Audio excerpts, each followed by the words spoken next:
নমস্কার বন্ধুরা, গোপালে হেসেলে আপনাদের সবাইকে স্বাগত। আজকে আমি পুরনো দিনের দুর্দান্ত স্বাদের একটি নিরামিষ রেসিপি আপনাদের সাথে শেয়ার করছি, যেটা ভাত রুটি দুটোর সঙ্গেই খেতে কিন্তু খুব ভালো লাগবে।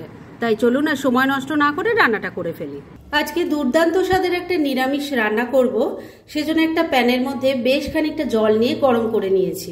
এবার এর মধ্যে অল্প নুন দিয়ে দিলাম, দিয়ে দিচ্ছি 100 গ্রাম পরিমাণ সয়াবিন। এবারে সয়াবিনটা সেদ্ধ করে নেব, সেজন্য ঢাকা দিয়ে 3-4 মিনিট সেদ্ধ করে নিচ্ছি। 3-4 মিনিট সময় নিয়ে সয়াবিনগুলো সেদ্ধ করে নিয়েছি। এবার ঢাকাটা তুললাম, এবার গ্যাসটা বন্ধ করে দিলাম। এবার সেদ্ধ করা সয়াবিনগুলো গরম জল থেকে নামিয়ে নিচ্ছি। তারপর নর্মাল ওয়াটারে ভালো করে ধুয়ে নিয়ে এর থেকে চেপে চেপে জলটা একদম বার করে দিয়ে তারপর নেক্সট স্টেপের দিকে এগোচ্ছি। সয়াবিন চাংস থেকে আমি খুব ভালো করে চেপে চেপে জল বার করে দিয়ে প্লেটের মধ্যে রেখে দিয়েছি। এবার এগুলোকে বেটে নিতে হবে, সেজন্য মিক্সির জারটা নিয়ে নিয়েছি। এবার এর মধ্যে সয়াবিনগুলো দিয়ে দিচ্ছি। এবার বেটে নেব, তবে বাটার জন্য এর মধ্যে কিন্তু কোনো জলের ব্যবহার করবেন না। আর বাটাটা সোয়া কিমা যেমন হয় ঠিক সেইভাবে বাটতে হবে, মানে একবারে মিহি পেস্ট করে বাটার কোনো দরকার নেই। যাই হোক, সেইভাবে বেটে ফিরে আসছি। সয়াবিনটা ভালো করে বেটে নিয়ে একটা বড় বাটিতে ঢেলে দিয়েছি। এবার এর মধ্যে এক এক করে আমি কিছু জিনিস দেব। প্রথমেই দিয়ে দিচ্ছি 1 টেবিল স্পুন আদা কাঁচা লঙ্কা বাটা, দিয়ে দিচ্ছি অল্প হলুদের গুঁড়ো, 1 চামচ জিরের গুঁড়ো দিয়ে দিলাম, 1 চামচ যাচ্ছে ধনের গুঁড়ো, অল্প একটু গরম মশলার গুঁড়ো দিয়ে দিলাম। বাইন্ডিং এর জন্য দিয়ে দিচ্ছি 2 চামচ বেসন, স্বাদ মতো নুন দিয়ে দিচ্ছি। এবার সবকিছু খুব ভালো করে হাত দিয়ে মেখে নিচ্ছি। সমস্ত কিছু দিয়ে সয়াবিন বাটাটা খুব ভালো করে মেখে নিয়েছি। এবার এটার থেকে মুইঠা তৈরি করব, সেজন্য অল্প পোর্শন হাতে নিয়ে আগে খুব ভালো করে চেপে চেপে গোল করে নিচ্ছি। এবার এটার থেকে মুইঠা তৈরি করে নিচ্ছি। দেখুন, একটা মুইঠা তৈরি করে নিয়েছি। আর পুরো এই মিশ্রণটা থেকে এইভাবে তৈরি করে নিয়ে তারপর নেক্সট স্টেপের দিকে এগোচ্ছি। সবকটা মুইঠা তৈরি করে নিয়েছি। এবার এগুলোকে ভেজে নেব, সেজন্য কড়াইয়ের মধ্যে তেলটা খুব ভালো করে গরম করে নিয়েছি। এবার মিডিয়াম ফ্লেমে এগুলো ভেজে নেব। প্রথম ব্যাচের যে একটা দিয়েছিলাম সেটাকে মিডিয়াম ফ্লেমে উল্টে পাল্টে ভালো করে ভেজে নিয়েছি। দেখুন, এটা কিন্তু ভাঙেনি। এটাকে আমি তেল ঝরিয়ে তুলে নিচ্ছি। আর এইভাবে সবকটা ভেজে নিয়ে তারপর নেক্সট স্টেপের দিকে এগোচ্ছি।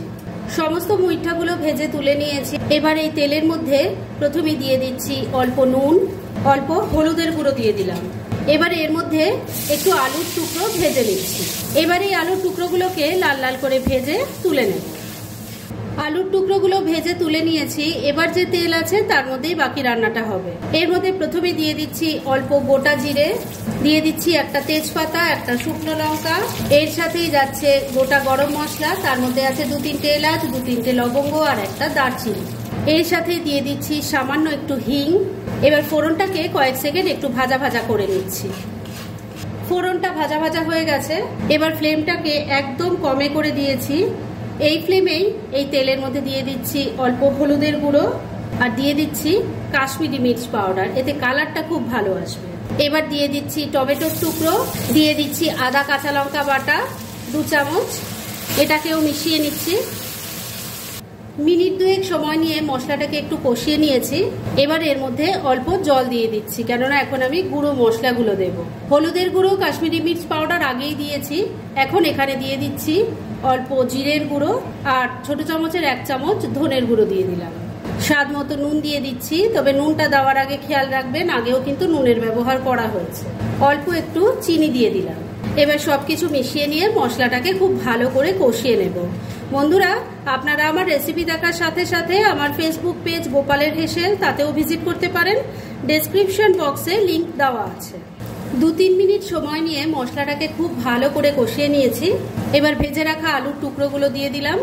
মশলার সাথে ভালো করে মিশিয়ে কষিয়ে নিচ্ছি।